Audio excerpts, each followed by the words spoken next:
Assalamualaikum warahmatullahi wabarakatuh. Perkenalkan, nama saya Nirhala Granita dengan NIM 200100708. Saya dari Prodi Teknik Informatika Universitas Karimun. Baiklah, di sini saya akan menjelaskan sedikit tentang jaringan kampus.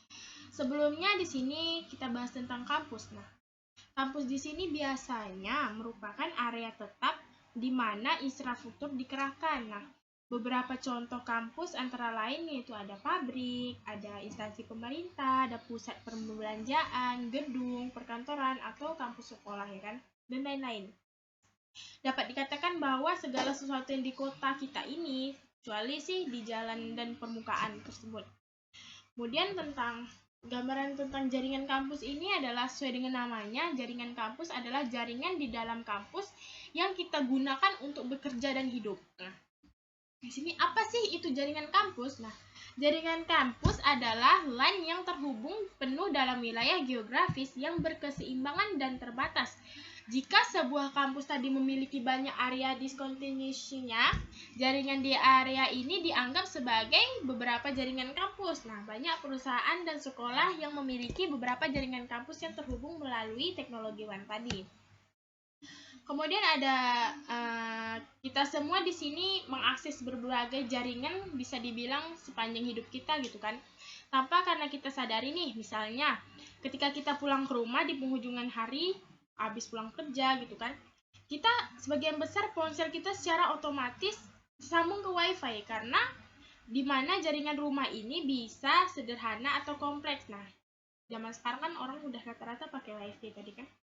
Jaringan rumah ini sederhana, mungkin hanya memiliki satu piranti kabel yang menyediakan akses internet. Namun, jaringan rumah yang kompleks ini dapat melayani lebih banyak perangkat dan dirancang khusus gitu untuk kehidupan cerdas yang kita alami.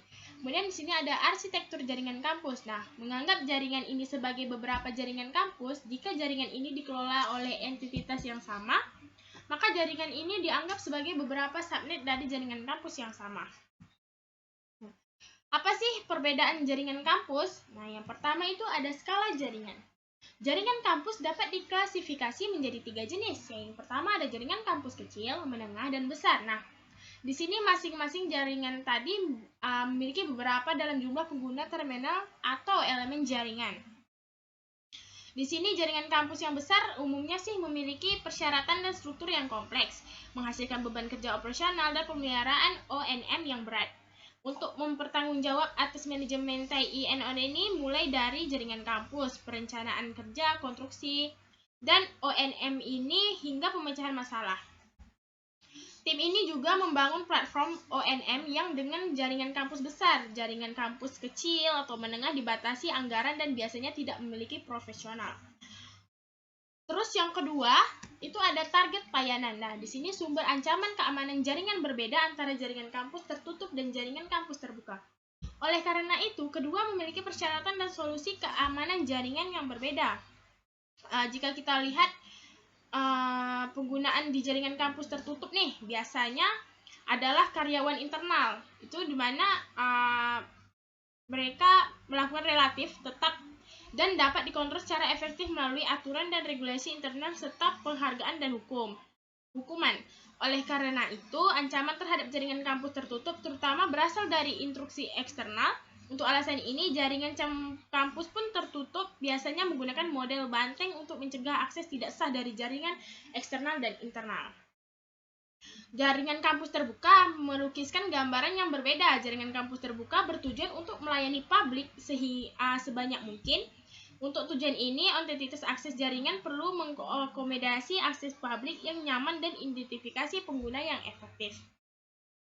Sedangkan jaringan kampus ini memiliki banyak subnet yang tertutup dan terbuka. Kemudian ada yang ketiga yaitu ada dukungan layanan. Jaringan kampus dapat diklasifikasi menjadi jaringan kampus layanan tunggal dan multi layanan, tergantung pada layanan yang dibawa. Kompleksitasnya layanan yang dilakukan pada jaringan kampus menentukan kompleksitas jaringan. Jaringan kampus besar yang maju adalah cerita yang sama sekali berbeda. Biasanya melayani kampus yang besar dan independen, di mana Bagian layanan besar ini seperti manajemen pengiriman, pengawasan video, manajemen kendaraan, dan kontrol konsumsi energi disediakan. Kemudian yang keempat ada mode akses. Nah, di sini jaringan kampus memiliki dua mode akses. Yang pertama kabel dan nirkabel. Sebagian besar jaringan kampus saat ini adalah gabungan dari kabel dan nirkabel tadi. Nirkabel bebas dari pembatasan lokasi port dan kabel. Dan oleh karena itu dapat digunakan dan digunakan secara fleksibel. Kemudian jaringan kampus pendidikan. Ada dua jenis. Yang pertama jaringan kampus pendidikan. Nah, pendidikan dasar atau menengah dan jaringan kampus pendidikan tinggi. Jaringan kampus pendidikan dasar menengah ini ditujukan untuk sekolah dasar dan menengah, dan struktur serta fungsi jaringan internalnya berupa dengan jaringan kampus perusahaan. Jaringan kampus pendidikan tinggi harus melayani mahasiswa atau mahasiswa dan karenanya lebih kompleks daripada jaringan kampus pendidikan dasar dan menengah. Yang kedua itu ada bekerja. Jaringan kampus pendidikan tinggi seringkali terjadi dari beberapa jaringan yang berbeda, termasuk jaringan pengajaran dan penelitian, jaringan pembelajaran mahasiswa, dan jaringan akomodasi profesional. Jaringan kampus pendidikan tinggi juga memiliki persyaratan yang sangat tinggi untuk penyebaran dan pengelolaan jaringan. Terdiri apa saja sih jaringan kampus? Itu ada jaringan data kampus, yaitu jaringan data kampus dibangun menggunakan teknologi internet atau WAN. Terus yang kedua ada akses terminal. Pada sebagian besar jaringan, terminal ini tidak dianggap sebagai bagian dari keseluruhan jaringan, tetapi sebagai konsumen jaringan.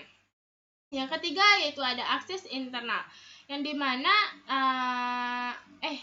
yang ketiga itu ada platform manajemen jaringan, yang dimana platform manajemen jaringan adalah komponen tradisional, namun dalam arsitektur jaringan kampus terbaru penentuan posisi dan pendukung platform manajemen jaringan telah banyak berubah. Perubahan ini adalah kunci untuk menyederhanakan jaringan. Yang ketiga ada platform keamanan. Nah, platform keamanan tingkat lanjut menggunakan data besar di seluruh jaringan yang disediakan oleh platform manajemen jaringan untuk bertahan melawan advanced persistent risk.